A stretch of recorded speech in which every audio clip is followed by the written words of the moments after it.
J'ai passé du temps à redécouvrir les Métis de la Rivière-Rouge. Ce sont des gens que je connais.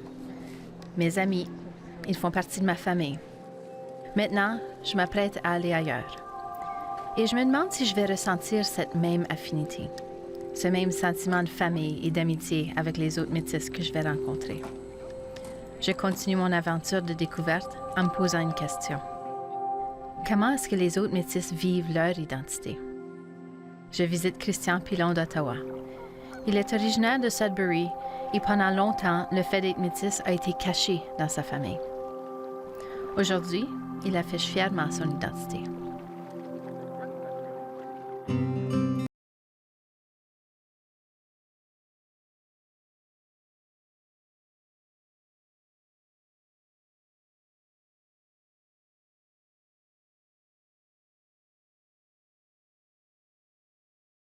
Je veux découvrir leur monde, comment ils vivent, comment ils se voient. Je veux entendre leurs histoires et explorer comment ils se définissent.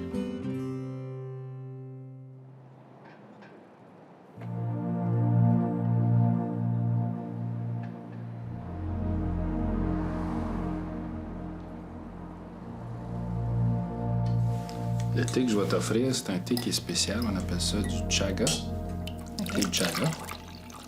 Si je n'échappe à terre, c'est pas grave. C'est pour ça que tu as des bas. C'est quoi un thé de chaga? Je pense que j'ai jamais vu ça. Le chaga, c'est un champignon. OK? C'est un outil de travail, puis en même temps aussi, c'est de la médecine. Quand tu prends le thé de chaga, ça a un effet de monter ton énergie puis garder une énergie stable pour la journée. C'est pas un Red Bull, là. C'est pas un sucre, là, puis des affaires de même. Puis tu vas pas sentir craquer comme 15, là. Vraiment, là, c'est... Si t'es assis, tu sentiras pas les effets. Mais si tu bouges, tu vas sentir ton énergie aller toute la journée. Fait que c'est excellent pour ça. Donc, du chaga. OK, je tiens. Alors, Moi, c'est Aimée. Aimé? Oui. Plaisir. Plaisir de te rencontrer. Bienvenue chez nous. Merci. Puis toi, t'apprends ça de tes elders qui sont dans cette région? C'est de la parenté ou des gens? Il y en a que c'était depuis que je suis tout jeune. Ma grand-mère, mon grand-père, souvent aussi. Mon arrière-grand-mère, quand on se promenait, m'a enseigné. Il y en a d'autres, c'est des gens que j'ai rencontrés, mais plus que rien d'autre, c'est à travers mon elder. Mahigan, c'est loup. Oui. Son nom, c'est Marcel Labelle. Son dodum, lui, c'est le loup. Ça, c'est mon arrière-grand-mère, ça. Ma mère guidée. Pourquoi tu voulais vivre ce côté spirituel, culturel, cérémonial? Chez nous, ça a toujours été caché. Mon arrière-grand-mère, elle, Algonquine, est morte à l'âge de 93 ans, à peu près. Puis, elle est autochtone, mais elle s'est toujours dit femme blanche. Elle se faisait battre quand elle était plus jeune, puis elle voulait protéger la famille. Fait que toute la famille a grandi en savant qu'ils étaient tous blancs. Mais je savais qu'on était différents, nous autres, en grandissant. On faisait des affaires différentes de tous les autres. J'étais souvent dans le bois avec mon grand-père. Puis... Quand ma grand-mère est décédée, c'est là où la famille a commencé à ouvrir. Parce qu'avant ça, comme je dis, il n'y a personne qui parlait de ça. Puis la seule façon que moi j'apprenais à parler de notre culture, c'est quand on allait au party de famille. Puis là, je demandais, je me disais, mais ont-ils des sauvages, nous autres? Non. Puis elle disait pas plus que ça, tu sais. Je dis, OK. Tu as un autre shot d'oreille? Continuait. Jusqu'à temps qu'elle soit assez saoule, puis là, à ce point-là, là, on parlait qu'on était des sauvages. Là, les histoires sortaient. Puis c'est comme ça, moi, j'ai appris au sujet de ma culture, parce que c'était tellement caché. Puis le lendemain, avant d'aller à l'école, maman me prenait de côté, puis elle disait, tu parles pas de qu'est-ce que tu as vu, puis tu parles pas de qu'est-ce que tu as entendu. Elle voulait nous protéger, tu sais. Fait que j'ai grandi avec ça. Protéger contre quoi? Contre la société. Le monde n'aime pas les Indiens, le monde n'aime pas les Métis. Puis même des fois... Les Autochtones n'aiment pas les Métis, des fois. Pas tout le monde, mais, tu sais, moi, je dis, je suis mêlé. J'ai les buts dans les deux mondes, mais je suis souvent refusé par les deux mondes aussi. So, je suis pris dans ma seule ligne, moi-même. Puis même dans ma famille, c'est divisé. Il y en a qui acceptent qu'on est Anishinaabe, qu'on est Autochtone. Il y en a qui veulent absolument rien savoir. Moi, je me suis fait dire, soit que t'es métis ou t'es Première Nation. Tu peux être Anishinaabe et métis en même temps. Puis, je trouve ça difficile parce que ça fait pas vraiment honneur à nos ancêtres qui sont les deux. Puis, on peut porter certaines choses. Dans notre famille, Comme moi, je suis celle qui paraît le plus irlandaise, qui a le côté irlandais, là, qui est visible. Mais je suis celle qui est probablement le plus attirée aux traditions autochtones. Puis je porte beaucoup des traditions et cérémonies autochtones. Puis l'idée de choisir, c'est difficile. On a une expression d'autres, c'est un canot tipi, ça n'existe pas. Il y a un du monde qui sont tipis. Okay, l'équilibre. Pour être équilibré dans ta vie, c'est important d'aller puiser dans toutes tes racines. Puis il faut regarder à ça. Puis les gens, il y en a plusieurs qui ne savent pas où ce qu'ils deviennent. Il y a bien du monde qui ont de la misère à comprendre, qui sont indigènes de quelque part. Puis que c'est important d'accentuer tous ces éléments-là. Fait que ton côté irlandais, c'est aussi important que ton côté métis Anishinaabe, que ton côté franco-manitobaine, que ton côté... C'est tous ces éléments-là, quand tu l'as égal, ouf, watch out. Là, tu sais d'où tu t'en vas. Il n'y a pas personne qui peut te bouger.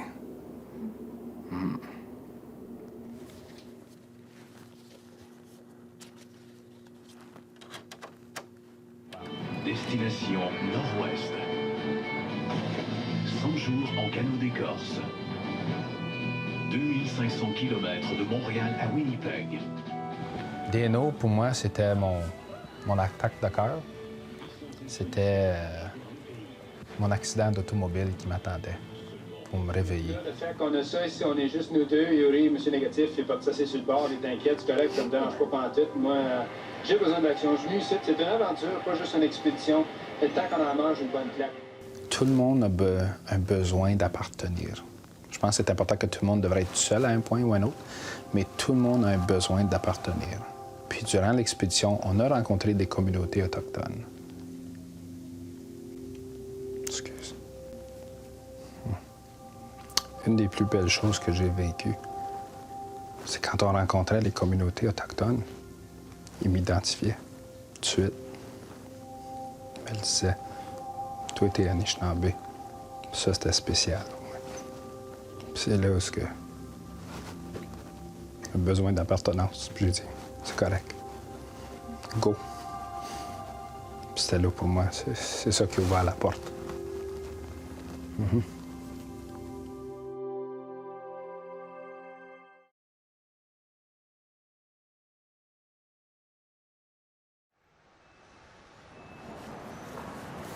Moi, ça m'intéresse à savoir, Christian, comment on réconcilie une vie en plein milieu d'un centre urbain avec une vie traditionnelle.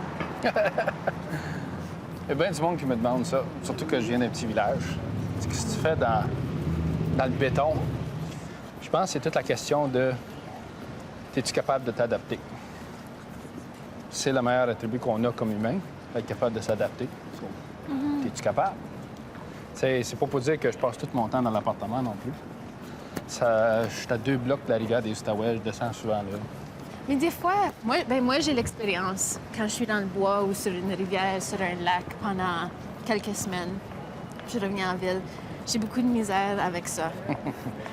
J'ai beaucoup de misère à m'habituer à les choses qui vont vite, puis les gens qui sont concentrés sur une différente philosophie, disons. Oui. La façon que je le vois, c'est moi, je continue à marcher à mon beat. Les autres sont tous pressés. Laisse-les passer. Fais juste les laisser passer. Ils s'en vont à la même place que moi, 6 pieds en dessous de la terre. Fait que je les laisse passer. Ils arriveront plus vite. Ils arriveront plus vite, c'est tout. Vas-y, moi, je suis pas pressé. Non, mais, tu sais, respire. C'est ça que c'est. Respire. Moi, ce que je fais, c'est quand je reviens du bois, souvent, me tirer de côté, sur le highway, une petite route, whatever, j'arrête. Pendant ma petite demi-heure dans l'auto, juste faire OK. On va en ville. Tu sais, je me remets dans le beat de OK. Je sais que ça va aller plus vite, mais respire.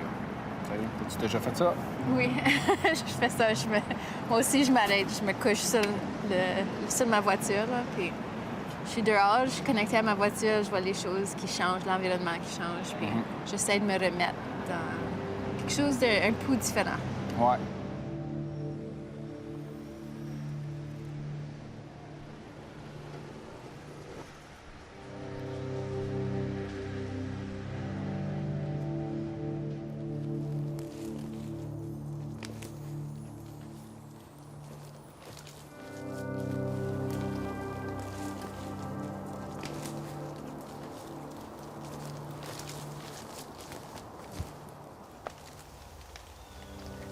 Alors ça, c'est un de tes amis, Christian, qui t'a offert un cadeau.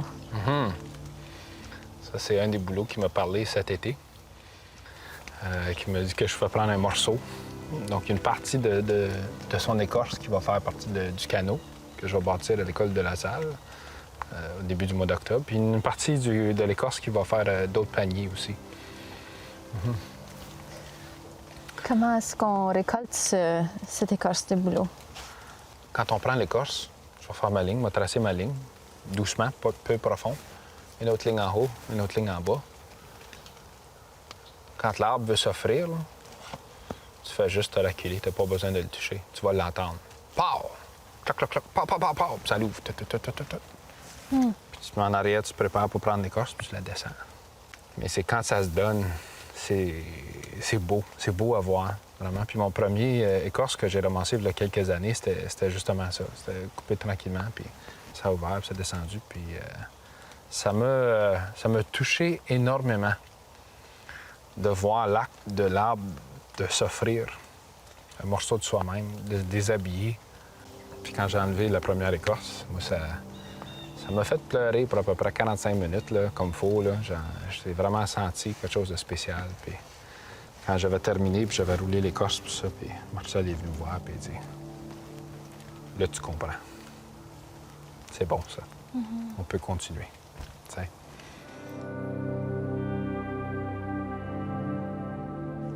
Quand t'es dans le bois, tu peux pas te cacher de tes ancêtres. Tu peux bien faire ton toffe si tu veux, là, mais les autres le voient qui ce que t'es. Puis c'est ça qui est le fun ici.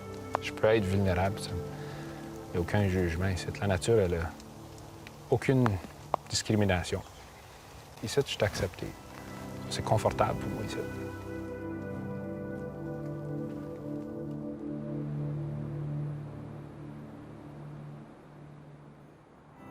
C'est une racine forte.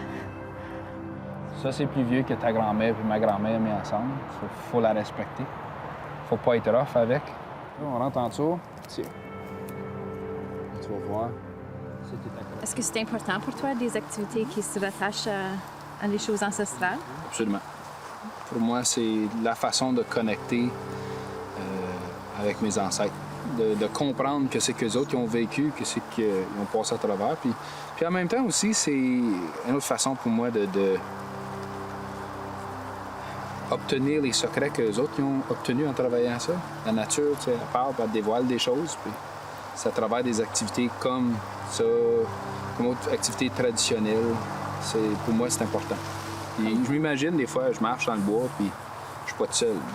C'est ce que j'allais te demander. Est-ce que tu te sens tout seul quand tu fais ça? Non. Même à tous les jours, tu n'es jamais tout seul. Moi, je crois ça.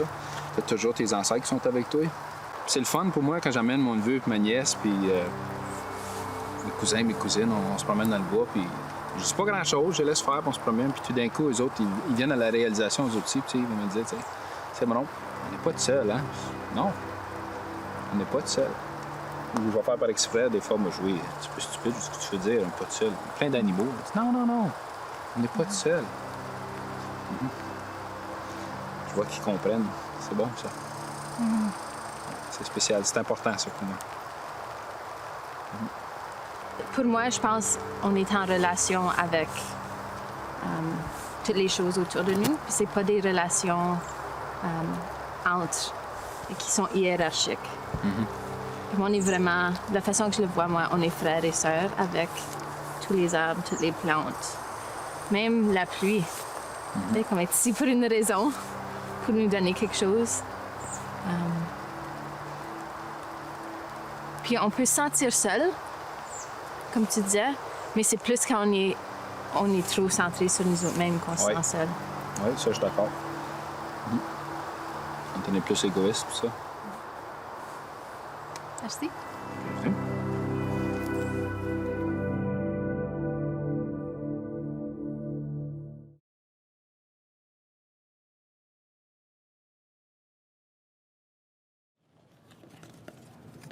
Peux-tu brûler, là? Non. Checker, faire certain. Un petit peu ici. Ah, c'est bon, ça. On dirait que tu avais déjà fait ça. OK. Lâche-les ton pouce. Lâche.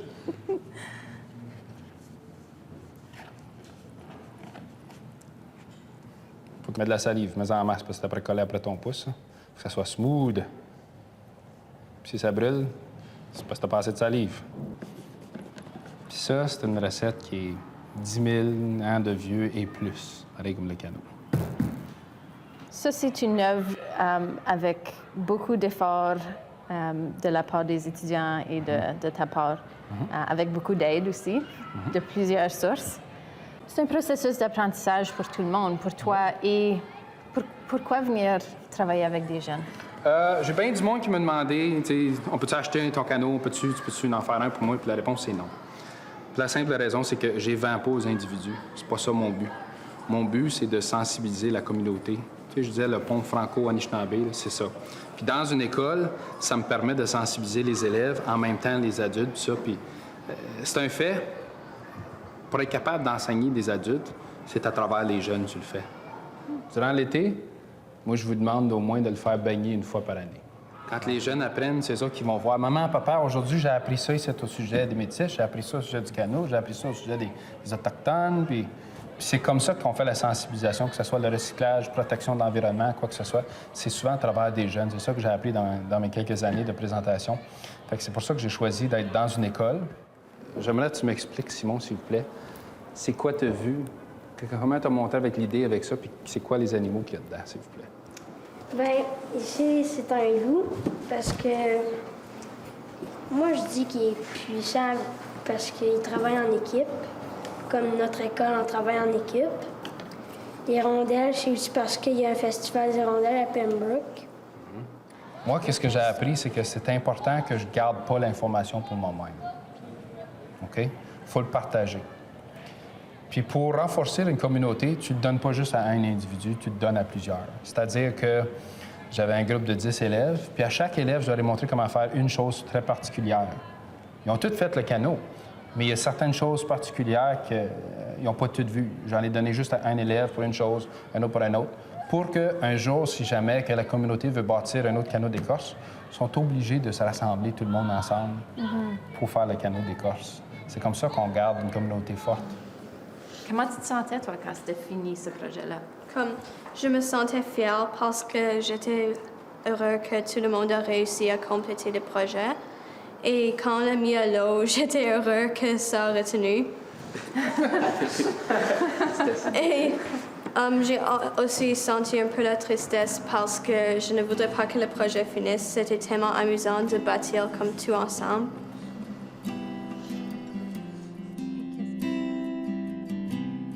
C'est important qu'on partage la culture, c'est important qu'on partage notre façon de faire, notre façon de penser aussi.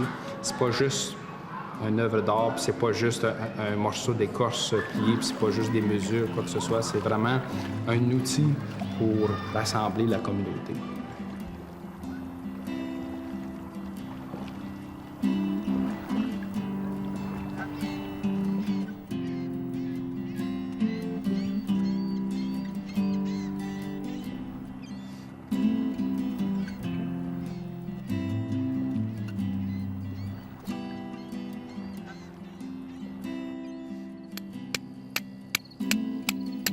Là, tu sais que c'était pour faire comme ça, là, tu bûches la roche. Tu strikes la roche, tu la pousses, puis tu reviens. Moi, je veux que ça va tout le long de ça. Complètement. C'est là que tu vas pogner tes étincelles.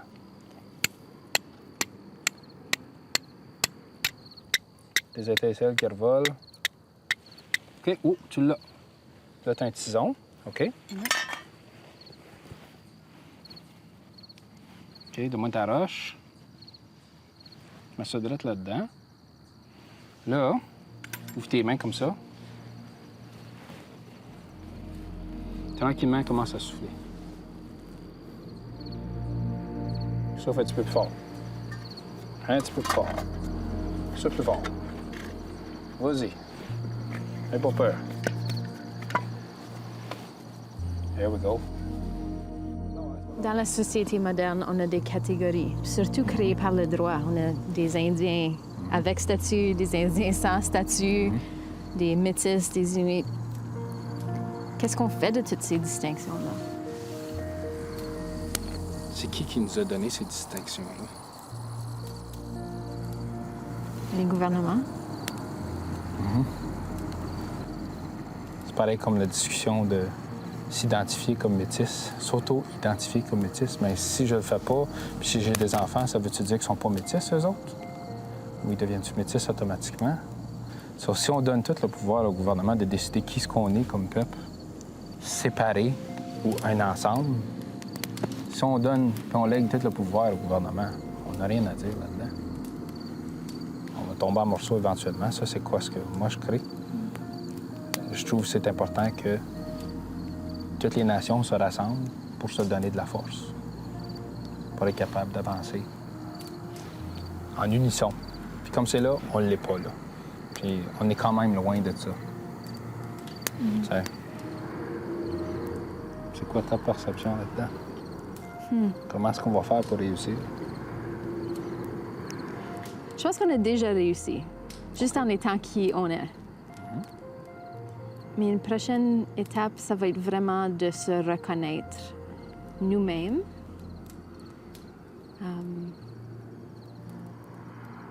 J'ai des idées dans le droit qui sont les métis, avec des M majuscules. Puis, Oui. tu sais, je suis entraînée comme ça, je suis avocate, j'ai ça dans l'idée. Puis pour moi, même des différents groupes métis à l'échelle du pays, c'était un peu... C'était du nouveau pour moi. Pas que je savais pas que ça existait, mais d'avoir l'ouverture d'esprit, d'aller rencontrer ces gens-là. Puis d'avoir un sentiment de famille, de connexion avec eux. Ça me surprend. Comme ça me surprend par moment. Puis je pense que c'est ça la prochaine étape, c'est on a vraiment besoin d'oublier toutes les catégories qui sont imposées sur nous. Et puis de vraiment vivre notre vie. Alors, peut-être pas foncer de l'avant. Ce que je voulais dire par ça, c'est arrêter d'essayer de revendiquer dans la perspective d'un autre, mais de juste s'affirmer nous-mêmes.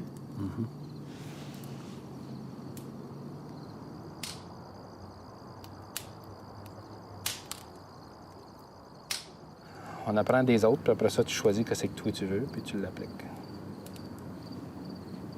C'est ça d'être métisse pour toi, hein? Oui. C'est comme ça que ça marche. Pour moi, c'est simple de même.